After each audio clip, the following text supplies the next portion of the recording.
Ladies and gentlemen,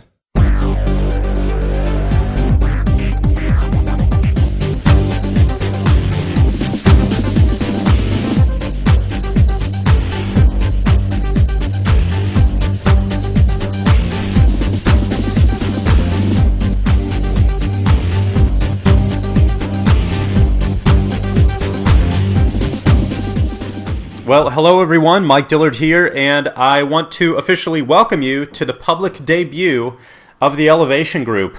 I am unbelievably excited about tonight. I was actually hoping to share this information with you via a webinar, but over 50,000 people from around the world had requested to watch this presentation tonight within just the last 7 days. And frankly, our webinar software only supports 1,000 people. So this broadcast format is the only way we can make it possible. So enjoy the presentation tonight, and thank you so much for coming. Time is of the essence. I have a ton of incredible information to share with you this evening. So I'm just going to dive right in. And essentially, we are here to talk about one thing tonight, which is how to get rich. Now, more specifically, I'm going to show you how you can take times of economic trouble like the ones we're experiencing today and turn them into enormous wealth. I'm going to take you inside the black box investing strategies of the rich, and I'm going to show you how they really protect and grow their money, and I'm going to show you how you can take advantage of the single greatest wealth transfer in the history of mankind that is happening right now at this very moment. Now, I realize this might seem like an odd topic to discuss right now. I mean, after all, the economy is on the verge of depression. Over 20% of the U.S. workforce is unemployed. The average baby boomer's portfolio has lost 30 to 40% of its value, and there is no true recovery in sight. So, given a presentation teaching people how to become financially wealthy during the worst economic conditions since the Great Depression seems a little counterintuitive, if not downright silly. But here's why the exact opposite is actually true. Wealth is never destroyed.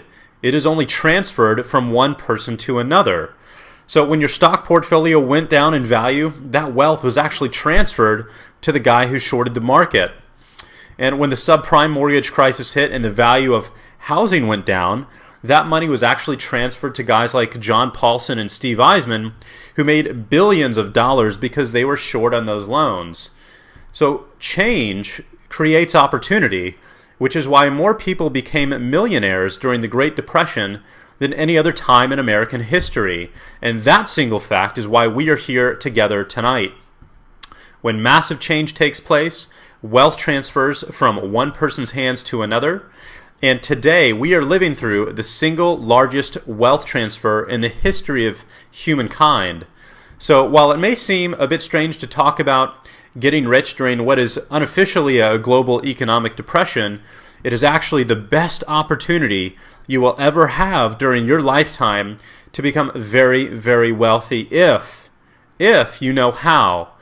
And that is the million-dollar question that we'll be answering tonight in two parts. Now, the first half of this presentation is about predicting the financial future and what I believe is going to happen in the global economy within the next 6 to 36 months after spending the past 3 years studying this subject very, very intensely.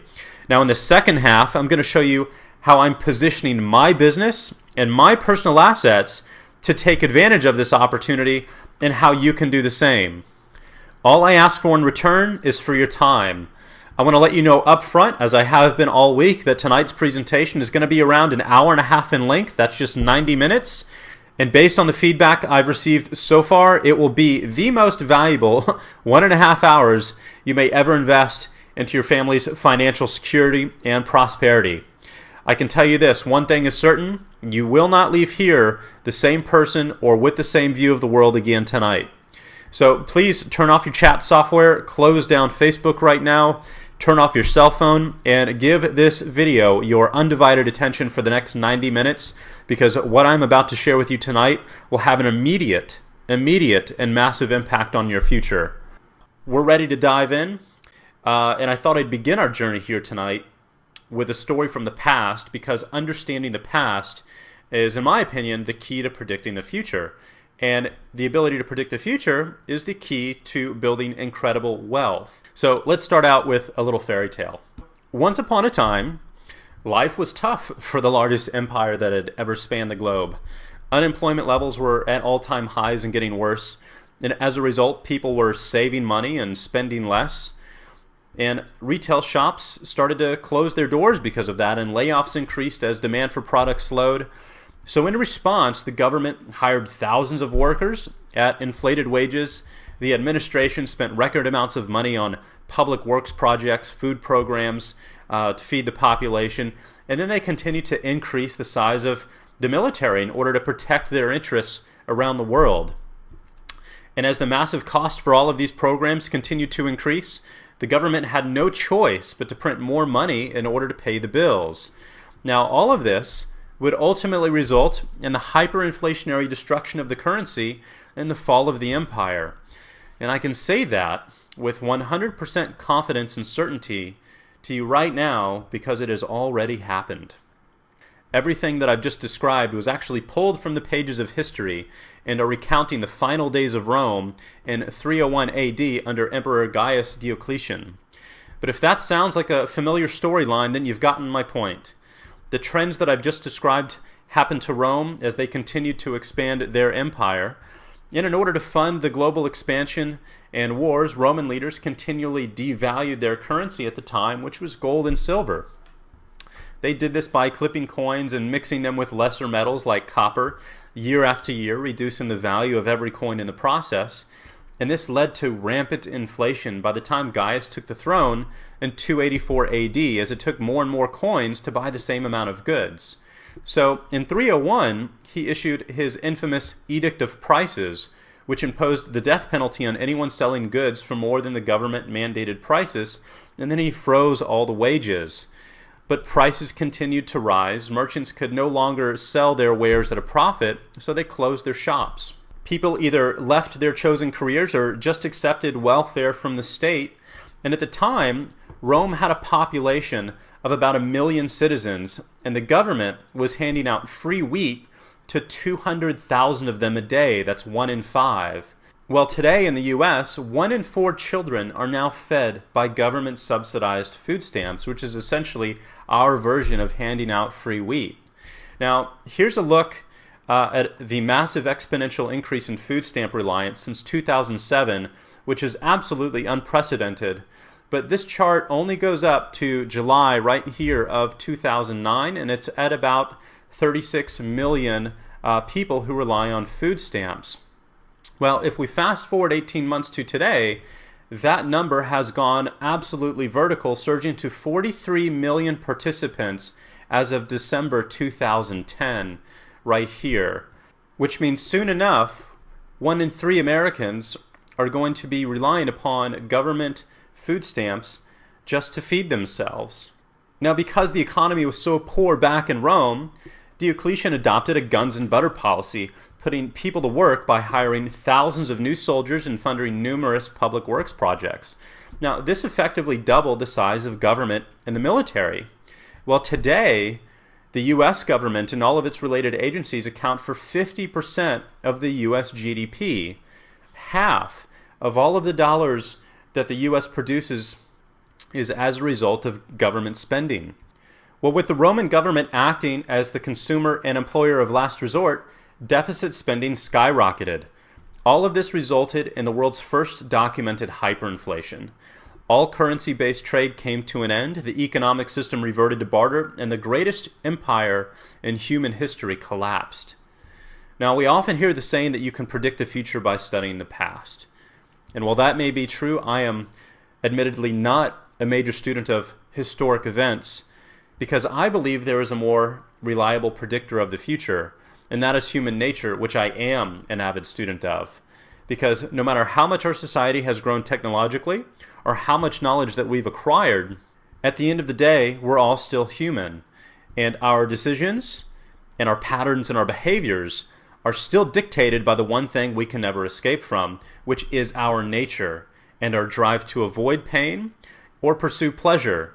So while many people may think that we as a nation are different than Rome today, that here in the year 2010 we've evolved and that we have the knowledge and technology to prevent or fix any challenge that may arise, they're forgetting the one and only thing that matters, and that is that we are still the same animal behind the wheel and that our nature has not changed.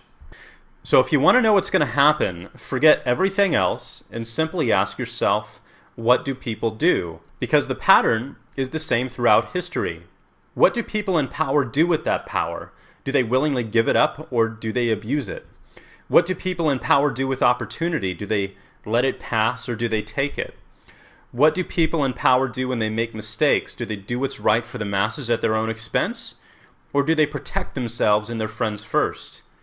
What do people in power do with responsibility? Do they accept it or do they pass it along to somebody else? What do people in power do? What is right for others or what is right for them? So ask yourself, what will our politicians, lawmakers, bankers, and traders do? Will they face the pain of their decisions and do what's right to fix the problems, losing everything that they have and potentially all of their power in the process? Or will they do everything that they can to try and keep that power and above all else protect the status quo? Well, if you understand human nature, then you can look back at history and know with 100% confidence exactly what's going to happen again and that it's not going to be any different this time because our nature has not changed. In fact, as my friend Michael Maloney documents in his recent book on the history of currencies, there's a 7-stage progression that happens over and over again, and this is what I shared with you guys in front of the whiteboard over the previous week, but we're going to get into it in a little bit more detail this time. Now, stage 1 is, again, when a country starts out with good money, which is either gold or backed by gold. And as stage 2 progresses and the country develops economically and socially, it begins to take on more and more economic burdens, adding layer upon layer of public works projects and social programs. That's when it enters stage 3, and as a nation's economic affluence grows, so does its political influence. And as a result, it increases expenditures to fund a massive, massive military. And stage 4, it eventually puts that military to use and expenditures absolutely explode. To fund war, which is the costliest of man's endeavors, it steals the wealth of its people by replacing their money with currency that can be created in unlimited quantities. Now, it typically does this at the outbreak of wars in the case of World War I, during the war as in Vietnam, or as a perceived solution to the economic ravages of previous wars as Germany did after World War I. Now, despite the fact